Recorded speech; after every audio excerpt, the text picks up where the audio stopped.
नमस्कार दोस्तों, डॉक्टर भाटिया बोल रहा हूँ चंडीगढ़ से। आप मेरे लेक्चर सुनते रहते हैं, लेकिन हस्तरेखा भी आपने मुझे कम बोलते हुए देखा होगा, लेकिन इसका एक्सपीरियंस भी है मेरे पास। तो आप ये देखिए कि ये आपका हाथ है, और इस हाथ के अंदर एक तो ये आपकी आ रही है हार्ट लाइन, ये आपकी माइंड लाइन, और ये लाइफ लाइन।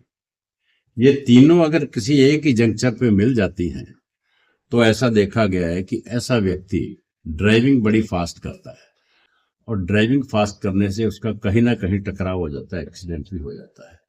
और कुछ लोग मैंने ऐसा भी देखा, आपने भी सुना होगा, कुछ तूफान के अंदर मर गए, बहुत बड़े तूफान आते हैं उड़ीसा साइड के अंदर, या कुछ व्यक्ति जो है भूकंप के कारण मर गए, या कुछ व्यक्ति स्टैम्पीड भीड़ के कारण मर गए।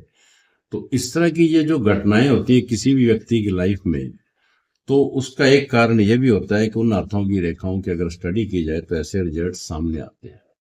क्योंकि ये तो हाथ तो अकेले की मौत बता रहा है, वो 1000 आदमियों के साथ मरने की तो नहीं बताता। लेकिन जब मासिस के अंदर आपकी डेथ होती है तो आपको ये ध्यान रखना है कि आपके तीनों लाइनें अगर एक जगह मिल रही है तो इसकी शांति जरूर कराए। यहाँ बृहस्पति का ही एक तो उपाय करना पड़ेगा, पर एक आपको मंगल का उपाय करना पड़ेगा, क्योंकि यहाँ पे लोअर और अपर मार्स भी होते हैं, तो ये गति देते हैं। तो गति आपको देते समय कार की स्पीड को कंट्रोल में रखना चाहिए। आपकी कार में मंगल यंत्र भी एक लगाना चाहिए। जब भी आपकी कार में एक मंगल यंत्र लगा हुआ होगा तो निश्चित रूप से आपका कंसंट्रेशन बिगड़ेगा नहीं, और आप अपने आप धीरे धीरे उसको कंट्रोल कर लेंगे, अपनी स्पीड को।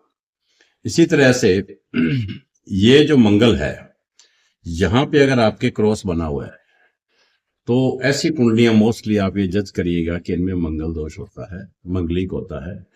आपके पास अगर हॉरोस्कोप नहीं है, टेवा नहीं है किसी का, तो यहाँ मंगल से जज कीजिए अगर क्रॉस है, या यहाँ जज कीजिए, अपर और लोअर मार्क्स दोनों चेक कीजिए, तो आपको पता लगेगा कि उस व्यक्ति की कुंडली में मंगल दोष है या नहीं।